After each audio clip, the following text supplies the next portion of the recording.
think the study of biodiversity does sit in the ecological sciences. As ecologists, we develop interventions to address the biodiversity crisis, but those solutions aren't being adopted quickly enough and not at a big enough scale. If we collaborate with designers, maybe we can develop new pathways for scaling and embedding ecological solutions effectively. When we think about designing for biodiversity, coming from design, I realized that we have a lot of learning to do. We're like a human tool, we're designing for human futures. That's traditionally where we sit as a practice, but we lack the larger spectrum of understanding how the system is interdependent and the relationships beyond the human factor. This is one of the areas we've kept for grazing rather than taking it away, turning back into woodland and such.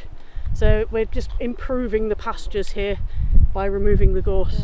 They drop so many needles at such a high rate and they create such thick shade that just nothing really grows under. But once you've removed them, the speed in which things then start to recover underneath is phenomenal.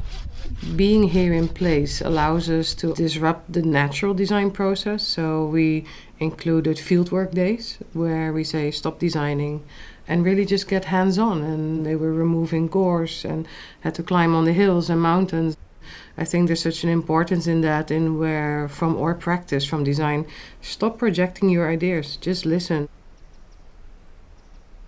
The Scottish hillside is, as you can see, really rigid and difficult to access. So usually you can put like a rock and crusher behind your quad that you can tow, but if you're on a steep hill, you can't do that. Main target is to crush it, so to break it off 2 times a year. And if you do that 2 years in a row, then you can get rid of bracken and you got better chances for higher biodiversity. For other species, you get better grazing ground.